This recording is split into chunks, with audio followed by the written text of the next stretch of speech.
फिलहाल मानव ने अपने दम पर जोधपुर में एक अलग ही एम्पायर बनाया हुआ था और इसी के चलते मानव गौतम को भी अच्छे से जानता था।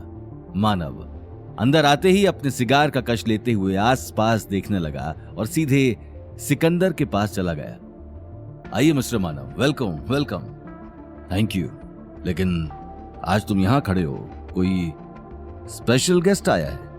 यस सर, मिस्टर राठौड़ खुद आए हैं, लेकिन प्लीज। इससे पहले कि सिकंदर आगे कुछ कहता, मानव अपने चेहरे से चश्मा उतारकर गौतम को देखने लगा और तुरंत उसके पास चला गया। वहीं गौतम मानव को देखते ही रिया और शनाया को देखने लगा। उसे सिर्फ अपनी पहचान बाहर आने का डर था। ओह शिट, ये मानव सिंह यहाँ कैसे आ गया? अभी आकर गड़बड़ कर देगा। Hello mister. मानव ने मुस्कुराते हुए गौतम की तरफ हाथ बढ़ा दिया, लेकिन नील ने उसी वक्त हाथ आगे आकर हाथ मिला लिया। Hello, Neel Agarwal from Agarwal group. Sorry, मैं समझा नहीं। आपने मुझे नहीं पहचाना? अच्छा, आपने गायत्री देवी का नाम तो सुना ही होगा। मैं उनका पोता हूं, नील अग्रवाल। सॉरी, आपको शायद कोई गलतफहमी हुई है। मैं आपसे नहीं, मिस्टर राठौड़ से मिलने आया हूं। ये बात सुनते ही नील हंसते हुए अपने आसपास देखने लगा। कौन है मिस्टर राठौड़? कहाँ है mister Rathore? Where is he? हो, कहीं आप इस घर जमाई की बात तो नहीं कर रहे? ये तो साला। अरे तमीज से बात करो, तुम जानते भी हो कि ये हमारे घर का एक मामूली सा नौकर है। मेरी नकचड़ी कजिन का पालतू कुत्ता है, इससे ज्यादा कुछ नहीं है ये।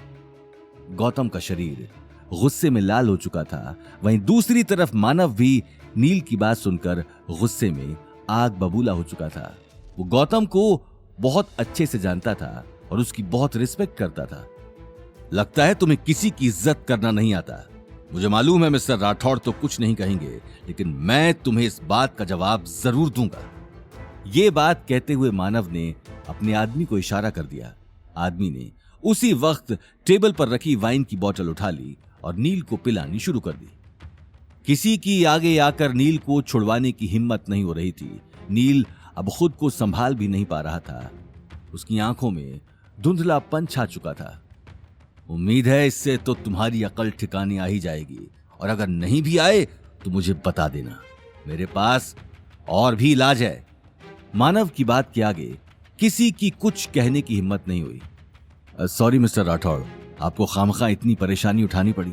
और वैसे आप ये किन लोगों के साथ बैठे हैं जिन्हें बात करने की भी तमीज नहीं है? मिस्टर मानव, ये मेरे जानने वाले ही हैं। मैं आपसे बाद में आकर बात करता हूँ। Sure sure. गौतम ने अगले ही पल हाथ आगे बढ़ा दिया। मानव गौतम की आंखों को देखकर आगे कुछ नहीं बोल पाया। आप मुझे फ्री होते ही फोन कर लीजिए। मानव अगले ही पल वहां से निकल गया।